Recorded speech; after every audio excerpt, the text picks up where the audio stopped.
The Lord TV. Like, comment, share and do not forget to subscribe. आमच्या स्वर्गातील प्रीतिपूर्ण देवापा नासर येशूच्या नावामध्ये आम्ही तुला धन्यवाद देतो. आम्ही तुझी स्तुती करतो, तुला उंच करतो प्रभू.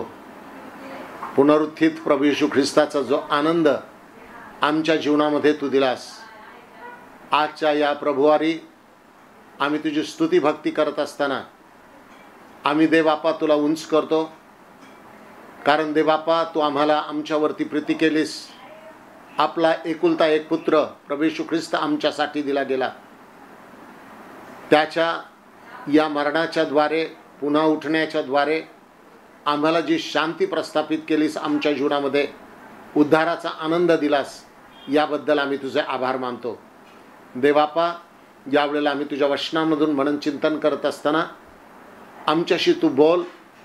आणि देवाप्पा खरोखर माझे हे ओठ आहेत परंतु शब्द तुझे आहेत.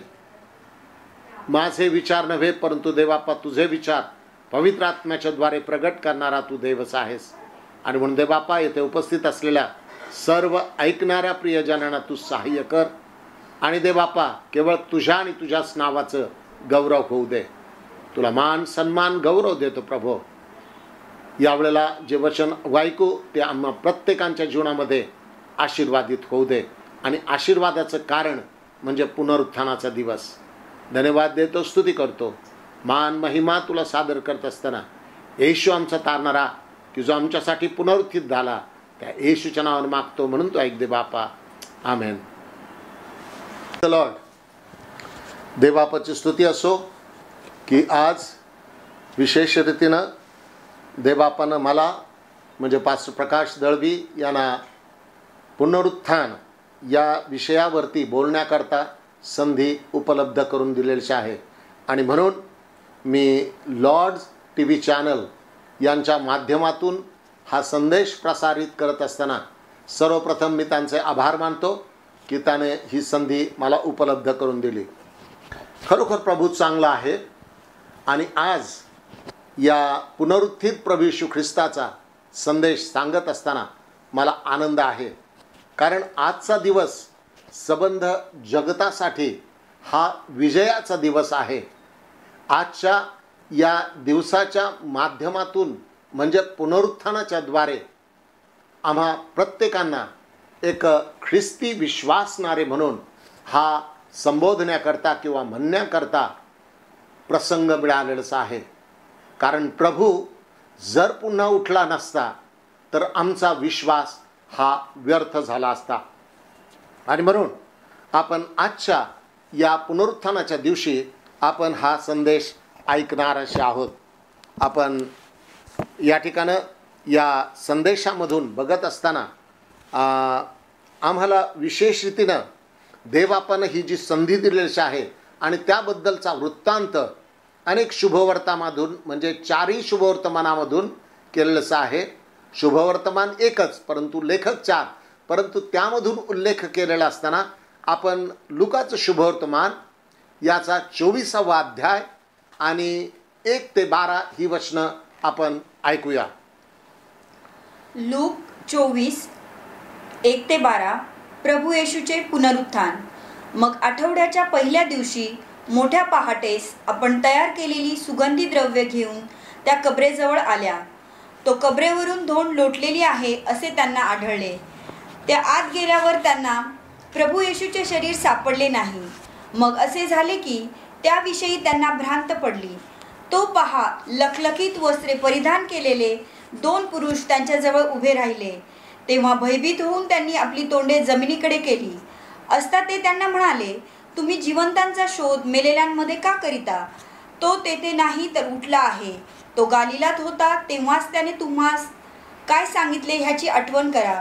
ते असे की मनुष्याच्या पुत्राला पापीजनांच्या हाती धरून देण्यात यावे, त्याला वधस्तंभावर खिळण्यात यावे, मग 3ऱ्या दिवशी त्याचे पुन्हा उठावे, त्याचे अगत्य आहे.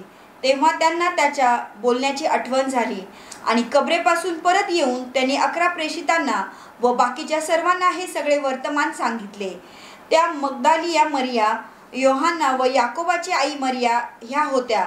त्यांच्याबरोबर ज्या दुसऱ्या होत्या त्यांनीही हे वर्तमान प्रेषितांना सांगितले, परंतु हे वर्तमान त्यांना वायफळ बडबड वाटली व ते त्यांनी खरे मानले नाही. तेव्हा पेत्र उठून कबरेकडे धावत गेला व ओंडवे घेऊन त्याने आत पाहिले, तो त्याला केवळ तागाची वस्त्रे दिसली. तेव्हा झालेल्या गोष्टीविषयी आश्चर्य करीत तो घरी गेला. या ठिकाणी आपल्याला पवित्र शास्त्रांमधून हा जो वृत्तांत पाहायला मिळतो आणि या वचनांमधून आपण ऐकलेलं असताना आम्हाला स्पष्ट रीतीनं देवाचं वचन काय सांगतं आणि आम्ही काय आहोत, कसे आहोत, याविषयी आज आम्ही स्वतः आत्मपरीक्षण करणार आहोत. या ठिकाणी देवाच्या वचनांमध्ये आम्ही पाहतो की येशूचे पुनरुत्थान हे येशू जिवंत असल्याचे प्रमाण होय. या ठिकाणी आम्हाला पाहायला मिळतं की प्रभू येशू ख्रिस्त हा जिवंत झाला.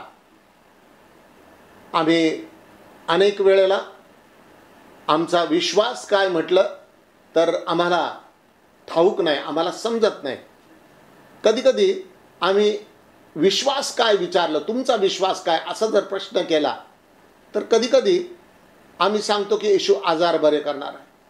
आमचा विश्वास आहे की येशू पापांची क्षमा करणार आहे. परंतु आमचा विश्वास जर काय असेल तर आम्हाला प्रेषितांचा मतांगीकार जर आम्ही वाचला त्यामध्ये हा ख्रिस्ती विश्वासणाऱ्यांचा विश्वास होय. आणि म्हणून आपण ऐकूया प्रेषितांचा मतांगीकार. यामधून आम्हाला जे शब्द आहेत त्याकडे आम्ही लक्ष देऊन ऐकूया. प्रेषितांचा मतांगीकार.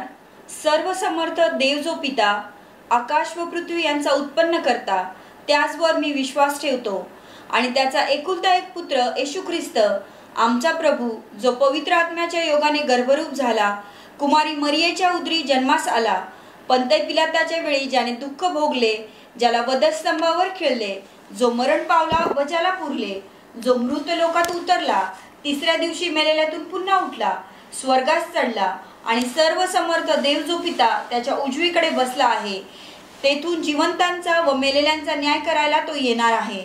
त्याचवर मी विश्वास ठेवतो. पवित्र आत्मा, पवित्र सार्वत्रिक मंडळी, पवित्र जनांची सहभागिता, पापाची क्षमा, देहाचे पुनरुत्थान आणि सार्वकालिक जीवन याविषयी मी विश्वास धरतो. आमेन. आमेन. या ठिकाणी आम्हाला पाहायला मिळतं की तुमचा विश्वास जर काय म्हटलं तर या ठिकाणी आता आम्ही ऐकलं की कुमारी मरिये हिच्या द्वारे त्याचा जन्म झाला.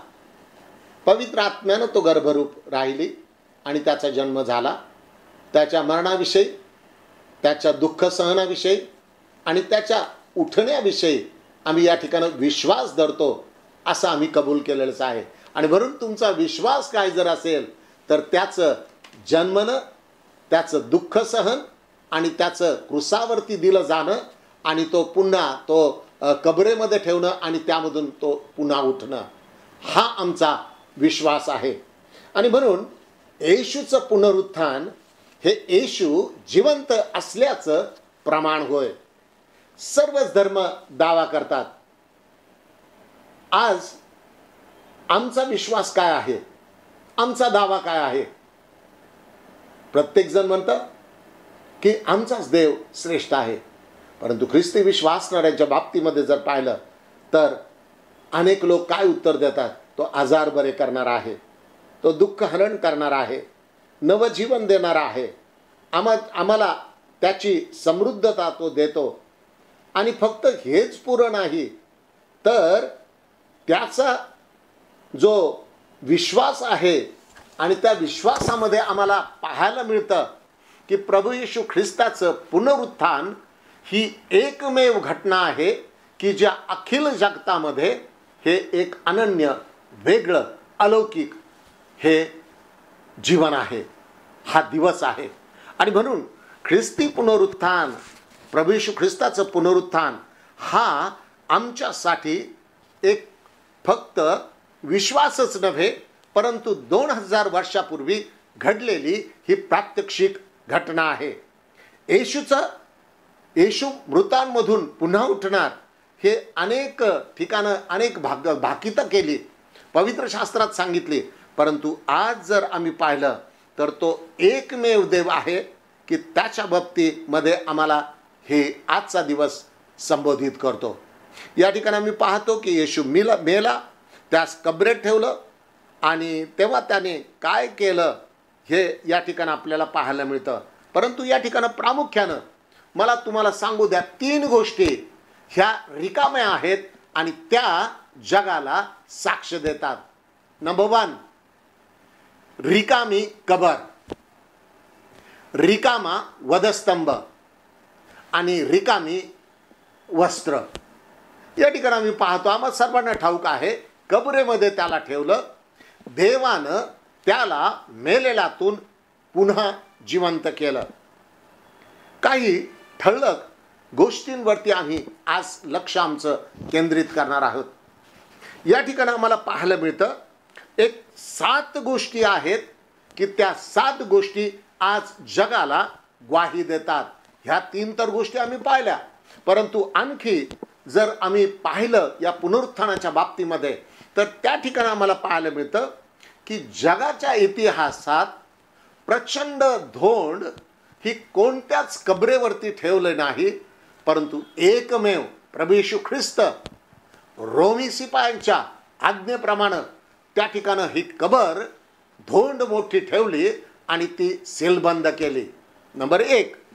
नंबर 2, आजपर्यंत या कबरेवरती किंवा अन्य असणाऱ्या कबरेवरती किंवा ज्या ठिकाणी ते मृत झालेले आहेत आणि त्यांच्यासाठी शिपायांचा पहारा आम्हाला पाहायला मिळत नाही. आणि म्हणून आजपर्यंत मृत झालेल्या शरीरावर शिपायांचा पहारा कोणीही ठेवला नाही. हे सत्य नंबर 2. 3, कबरेवरती अशा कोणाच मृत व्यक्तीचा त्या शासनाने त्याच्यावरती शिक्कामोर्तब केला असं कोठेही आम्हाला आढळत नाही. एकमेव प्रभू येशू ख्रिस्ताची जी कबर आहे आणि त्याच्यावरती शासनानं हा शिक्का मारलेलाच आहे. त्यानं ढकलू नये, उठू नये, कारण प्रभू येशू ख्रिस्तानं आपलं हा भविष्यवाद अनेक वचनांमधून आपल्याला पाहायला मिळतं. आपण पुढे त्याचे संदर्भ पाहूया. 4थी गोष्ट, मृत पुन्हा उठेल याची कोणीच चिंता केली नाही. आजपर्यंत जगामध्ये अनेक लोक मेले, परंतु तो पुन्हा उठेल याची चिंता मात्र रोमी शिपायांना होती. आम्ही पाहतो की कोणीच अशा प्रकारची ही चिंता केलेली नाही, काळजी केलेली नाही. आणि प्रभू येशू ख्रिस्ताच्या बाबतीमध्ये आपल्याला पाहायला मिळतं की या लोकांनी चिंता व्यक्त केलेलीच आहे. त्याच्यावरती शासनाचा शिक्का मारला म्हणजे याचा अर्थ काय झाला, त्यांना उठेल तो म्हटलेला होता. आणि म्हणून एक शिपाई दुसऱ्या शिपायाला तो काय म्हणतो, तो ठग म्हटला होता की मी पुन्हा उठेल असं त्यानं सांगितलं होतं. हे आमच्या लक्षात आहे. त्यानं शिष्यांना सांगितलं, त्याच्या जवळच्या लोकांना सांगितलं. तो ज्यावेळेस उपदेश करत होता त्यावेळेस त्यानं सांगितलं मी पुन्हा उठणार आहे. आणि या ठिकाणी आपल्याला पाहायला मिळतं सत्य नंबर 5, तो मरणातून पुन्हा उठेल म्हणून शास्त्री आणि परुषी याजक यांना चिंता पडली. कारण शास्त्री आणि परुषी यांच्या बाबतीमध्ये पाहायला मिळते. आणि या सर्व गोष्टींमध्ये आम्हाला एकच दिसतं की तो पुन्हा मरणातून उठणार हे सांगितलेलं सत्य या ठिकाणी आपल्याला पाहायला मिळतं. 6वी गोष्ट, मेलेल्यातून येशू उठणार ही आठवण विश्वासणाऱ्यांनाच राहिली नव्हती, परंतु शिपायांना मात्र होती. आणि म्हणून त्यांना धोंड ठेवावी लागली, त्याचप्रमाणे शिक्का मारावा लागला आणि अनेकांना त्यांनी त्या ठिकाणी सांगून ठेवलेलं होतं. या ठिकाणी आम्ही पाहतो की मेलेल्यातून येशू पुन्हा उठणार ही आठवण विश्वासणाऱ्यांना नव्हती. मी पुन्हा एकदा हे स्टेटमेंट धैर्यानं कबूल करतो की शिष्यांना किंवा त्याच्या जवळच्या असणाऱ्या ज्या मगदाली मरिया किंवा सलोमी म्हटलेले या लोकांना, या बहिणींना ज्या धावत आल्या त्यांना चिंता नव्हती. कारण का की तो उठणार हे विसरून गेले, परंतु त्याच्या कबरेवरती त्याच्या शरीराला जे सुगंधी द्रव्य त्या घेऊन आल्या. आणि यावरून आपल्याला समजतं की त्याच्या लोकांना म्हणजे विश्वासणाऱ्यांना त्याची चिंता पडली नाही. कारण का की त्या सुगंधी द्रव्य घेऊन आले. आम्ही तिसऱ्या दिवशी काय करतो? आम्ही फुलं घेऊन येतो, आम्ही त्या कबरेभोवती एकत्र येतो, आम्ही प्रार्थना करतो, दुःखितांसाठी प्रार्थना करतो. परंतु आम्हाला देवाचं वचन ठाऊक कसं आहे आणि त्यामध्ये म्हटलंच आहे, मृतांच्या विषयी तुम्ही अज्ञानी नसावं अशी माझी इच्छा आहे. कारण जे मरतात किंवा चिरनिद्रित आहेत आणि ते पुन्हा उठणार आहे, प्रभू येशू ख्रिस्त या ठिकाणी आम्हाला आठवण करून देत आहे की मी पुन्हा उठणार आहे. आणि प्रभू येशू ख्रिस्त उठला, परंतु ही अविश्वासणाऱ्यांना मात्र या ठिकाणी एक चिंता होती. त्यांनी शिक्का, पहारा, पैसे वगैरे वगैरे या गोष्टी देऊ केल्या. आणि या ठिकाणी आम्ही पाहतो 7वी गोष्ट, येशूच्या पुन्हा उठण्याकडून जग 3 गोष्टी ज्या रिकाम्या आहेत त्याकडं पाहतात. आणि म्हणून अगोदरच मी अगदी व्यक्त केलेल्या अशा 3 गोष्टी आहेत. आणि ते म्हणजे रिकामा वधस्तंभ. अनेक ख्रिस्ती लोक आपल्या गळ्यामध्ये तो रिकामा वधस्तंभ घालतात. यावरून एकच समजतं की प्रभू येशू उठलेला आहे. रिकामी कबर जी अरिमथाईकर योसेफ याची कबर त्याला प्राप्त झाली, हा भविष्यवाद पूर्ण झाला तर झालाच, परंतु या ठिकाणी हे सत्य आजही आम्हाला पाहायला मिळतं. मी देखील यरुशलेमला भेट दिली, अनेक असणाऱ्या गोष्टी पाहिल्या आणि त्याचप्रमाणे गेतसेमनी बाग, त्या ठिकाणची असणारी कबर, त्या ठिकाणचे असणारे जे आजही पाहायला मिळतात की त्या कबरेच्याच अगदी अपोजिट बाजूला जर पाहिलं तर द्राक्षकुंड आहे. आणि मग मी विचार केला, हा द्राक्षकुंड या ठिकाणी कशासाठी? परंतु त्या ठिकाणी त्यानं म्हटलं, मी खरा द्राक्षवेल आहे, माझा बाप माळी आहे. आणि हे द्राक्ष या ठिकाणी आम्हाला हेच दाखवत आहे, द्राक्षकुंडामध्ये त्याचं संपूर्ण असणारे जे द्राक्ष आहेत ते ज्याप्रमाणे चिरडले जातात त्याप्रमाणे प्रभू येशू ख्रिस्त हा तुमच्या माझ्यासाठी त्या ठिकाणी संपूर्ण थेंब न थेंब सांडेपर्यंत त्याच्या शरीरातलं रक्त त्या ठिकाणी गळालेलंच आहे, सांडलेलंच आहे. त्यानं तुमच्या आणि माझ्या पापांसाठी ते सांडलेलं रक्त. परंतु या ठिकाणी आम्हाला पाहायला मिळतं की हा रिकामा वधस्तंभ, रिकामी कबर आणि रिकामे कपडे किंवा त्याची वस्त्र या ठिकाणी आम्हाला पाहायला मिळतात. प्रियांनो, या गोष्टी आम्हाला खात्री देतात. या 7 गोष्टी आम्हाला हेच सांगून जातात की प्रभू येशू ख्रिस्त हा पुन्हा उठलेलाच आहे. मी अगोदर एक स्टेटमेंट केलं की अविश्वासणाऱ्यांची कृती ती जर काय असेल तर त्या ठिकाणचे याजक, रोमी शिपाई, कटकारस्थान करणारे, त्याचप्रमाणे जे शिष्य, त्याचप्रमाणे त्या ठिकाणच्या असणाऱ्या ज्या प्रिय बहिणी त्या देखील आल्या. आणि ज्यावेळेस त्या घेऊन आल्या पाहतात तो आमच्यासाठी धोंड कोण दूर सारेल, परंतु पाहिलं तर त्या ठिकाणं धोंड बाजूला सारलेलेच आहे. त्यांना उमगलं, त्यांना आठवलं प्रभू येशू ख्रिस्ताचं उठणं, त्यानं कबूल केलं. आणि मग ज्यावेळेस त्या आतमध्ये गेल्या, ओनवून आतमध्ये पाहिलं, डोकावून आतमध्ये पाहिलं, त्यावेळेस त्यांना ही कबर पाहायला मिळते. प्रियानो, आज देवाच्या वचनांमध्ये आम्ही पाहत असताना मरण पूर्ण आणि पुन्हा उठणं हे शिष्यांना वारंवार सांगितलं होतं. आम्ही पाहतो की 3 वेळेला त्यानं भविष्यवाद केला, त्यानं उदाहरणं दिलं. शरीराच्या बाबतीमध्ये त्यानं उदाहरण दिलं, मंदिराच्या बाबतीमध्ये त्यानं उदाहरण दिलेलंच आहे की 3 दिवस हे मंदिर मोडून मी पुन्हा उभारेल. हे पुनरुत्थानाचं चिन्ह आहे.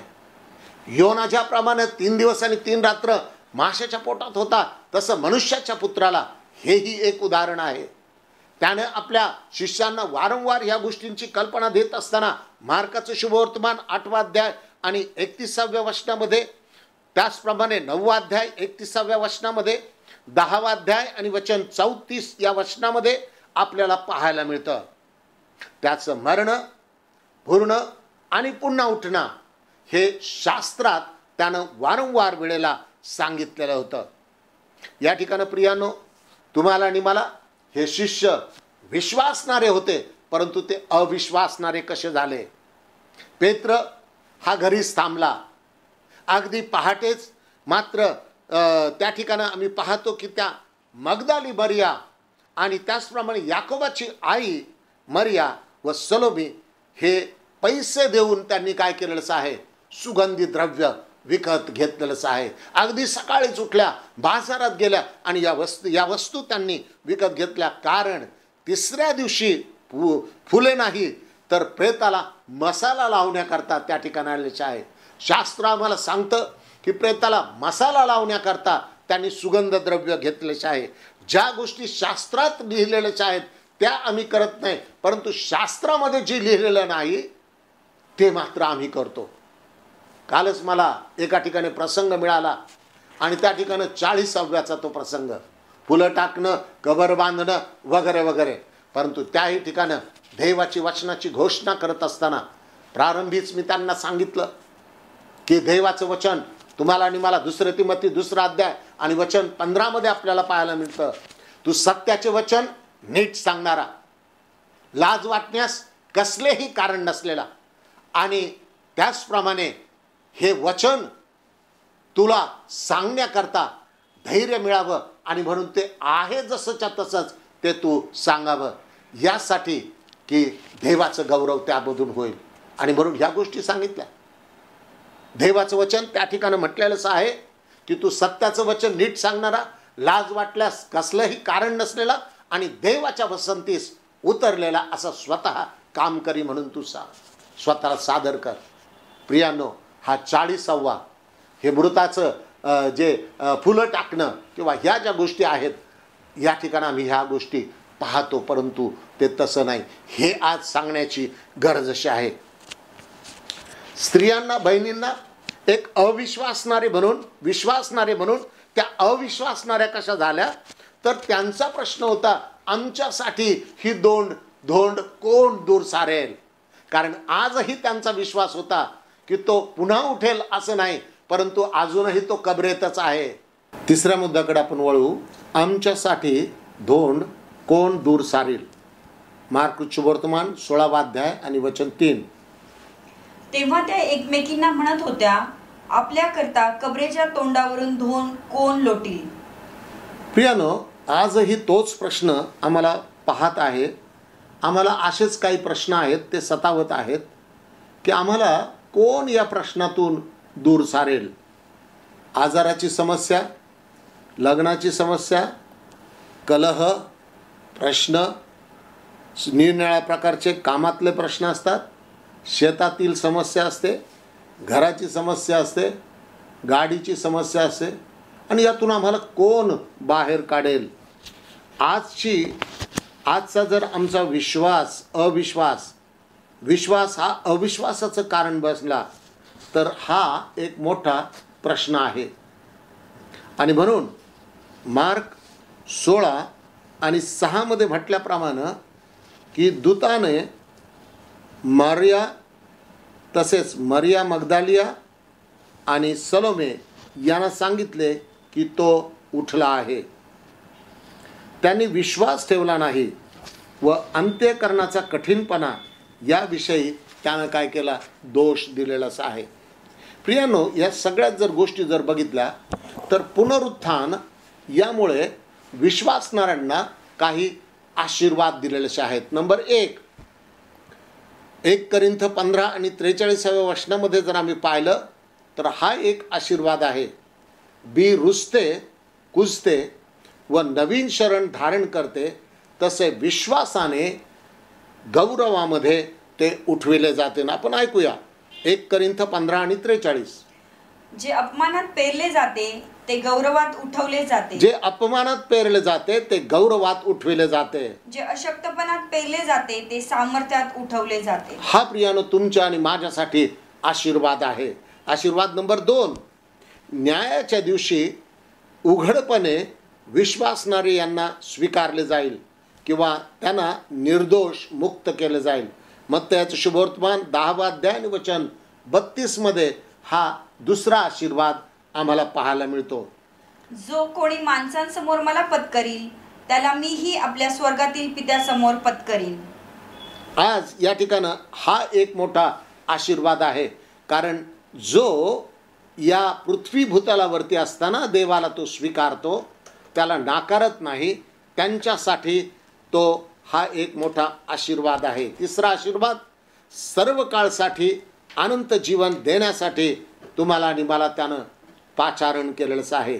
1 थेसलोनिकस पत्र 4 अध्याय 13 ते 17 या वचनामध्ये आपल्याला पाहायला मिळतं. आणि या ठिकाणी आम्हाला पाहायला मिळतं की सर्व काळसाठी अनंत जीवन देण्यासाठी ते उठविले जातील. हा 3 नंबरचा आशीर्वाद आहे. 1 थेसलोनिक 4 आणि 13 ते 17 ही परिचित वचनं आहेत, परंतु त्या ठिकाणी म्हटलेलं आहे ते पुन्हा उठविले जातील. बंधुजन हो, झोपी गेलेल्या लोकांविषयी तुम्ही अजाण नसावे अशी आमची इच्छा आहे, यासाठी की ज्यांना आशाच नाही अशा बाकीच्या लोकांसारखा तुम्ही खेद करू नये. कारण येशू मरण पावला व पुन्हा उठला असा जर आपला विश्वास आहे तर येशू मरण पावला व पुन्हा उठला असा जर आमचा विश्वास आहे तर त्याप्रमाणे येशूच्या द्वारे जे झोपी गेले आहेत त्यांना देव त्याच्या बरोबर आणेल. आमेन. सर्व काळसाठी अनंत जीवन देण्यासाठी तो आम्हाला आणणारच आहे, आम्हाला उठविणार आहे. आशीर्वाद नंबर 4, देवाचा आनंद पूर्ण होण्यासाठी. 1 थेसलोनिक 3 आणि 7 या वचनामध्ये आपल्याला पाहायला मिळतं की देवाचा आनंद पूर्ण होण्यासाठी आत्मा व शरीर असे पूर्ण आशीर्वादित केले जातील. या ठिकाणी देवाच्या वचनांमध्ये हे 4 आशीर्वाद आहेत.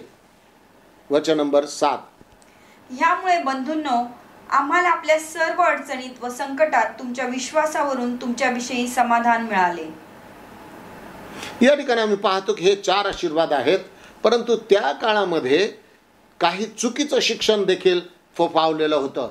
परंतु आपण आज त्याकडे पाहणार नाहीत, परंतु तेही देखील पुनरुत्थानासंबंधित आहे. पुनरुत्थानाच्या वेळेला संत पौल स्पष्टीकरण करतो आणि देतो की विश्वासणाऱ्यांचं हे प्रगट होणं आहे. आता ख्रिस्त मेलेल्यातून उठविला गेला आहे अशी त्यांच्याविषयीची घोषणा होत आहे. का घोषणा करत आहेत? कारण त्यांनी कबूल केलेलं होतं की मेलेल्यांचे पुनरुत्थान नाही असं त्या ठिकाणी म्हटलेलंच आहे. आणि कित्येक जण या विश्वासाला बळी पडले होते की ते पुनरुत्थान होत नाही. 20व्या वचनामध्ये जर पाहिलं तर त्या ठिकाणी म्हटलेलंच आहे, तरी पण ख्रिस्त मेलेल्यातून उठविला गेला आहे. महानिद्रा घेतलेल्यातील तो प्रथम फळ आहे. हे चुकीचं शिक्षण होतं. 2 तिमोथी 2 आणि 16 ते 19 मध्ये पाहिलं तर पुनरुत्थान होऊन गेलं असं ते म्हणत होते आणि कित्येकांच्या विश्वासाचा नाश होत आहे. या ठिकाणी आपण शेवट करत असताना, समारोप करत असताना या ठिकाणी आम्ही पाहणार आहोत की येशूचे पुन्हा प्रेषितांना दर्शन दिलेलंच आहे. अनेकांना त्यांनी दर्शन दिलेलंच आहे, परंतु शरीर व मांस व हाड याविषयी शिकविले आहे.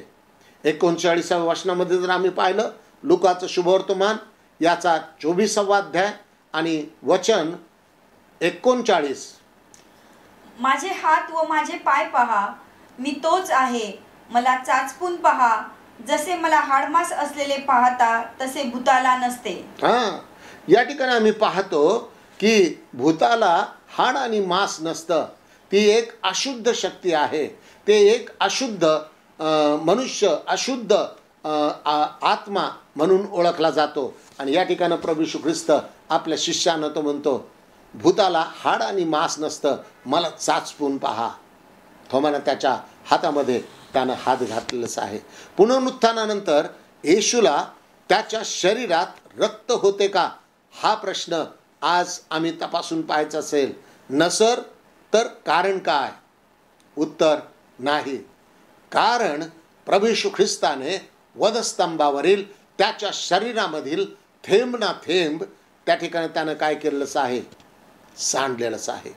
आणि म्हणून आम्ही विश्वास धरतो. फिलिपाई 2 आणि वचन 7 मध्ये म्हटलेच आहे, तर त्यानं स्वतःला रिक्त केलं, म्हणजे मनुष्य प्रतिरूपाचे प्रगट होऊन त्यानं दासाचं स्वरूप धारण केलं. ह्यात हेतू हा की देवानं त्याला उंच करावं आणि मनुष्याने प्रत्येक जीवाने कबूल करावे की येशू हा प्रभू आहे. प्रियानो, या ठिकाणी आम्ही समारोप करत असताना आम्हाला ठाऊक असं आहे की बंधुजन हो, पहा, मी तुम्हाला असं सांगतो, मांस आणि रक्त यांना देवाचे राज्याचे वतन मिळू शकत नाही. या ठिकाणी आपण बंद करत असताना एक गीत म्हटलेलंच आहे आणि साल्वेशन आर्मीच्या गीताच्या पुस्तकामध्ये म्हटलेलंच आहे, कबरेतून उठला, शत्रूवर मोठा जय मिळविला, त्याने कबरेवर जय मिळविला, तो मजमध्ये राज्य करतो. तो उठला, हालेलुया, तो उठला. आज या गीतांमध्ये आम्हाला पाहायला मिळतं की त्या स्त्रियांनी कबरेमध्ये जाऊन डोकावलेलंच आहे. कबरेत पाहिले येशू तारणारा, निष्फळ शिक्का झाला येशू प्रभू. प्रियांनो, या ठिकाणी आम्हाला पाहायला मिळतं की हा कबरेवरचा शिक्का निष्फळ झालेलाच आहे. अविश्वासणारे जे विश्वासणारे होते ते अविश्वासणारे झाले. आज हा प्रश्न तुमच्या आणि माझ्यासाठी आहे, काय माझा विश्वास मी राखलेला आहे का? त्या पुनरुत्थित प्रभू येशूवरती माझा विश्वास आहे काय? मरण पराजित, येशू विजयी, धोंड त्याने लोटिले येशू प्रभू. या गीतामध्ये तुम्हाला आणि मला आशीर्वाद ठेवलेलाच आहे. आणि म्हणून कबरेतून तो उठला, शत्रूवर मोठा जय मिळविला, त्याने कबरेवर जय मिळविला आणि तो मजमध्ये राज्य करतो. देवबाप करो आणि या वचनाकडून तुम्हाला आणि मला आशीर्वाद देऊ. आमेन. आपण पाहतात द लॉर्ड टीव्ही.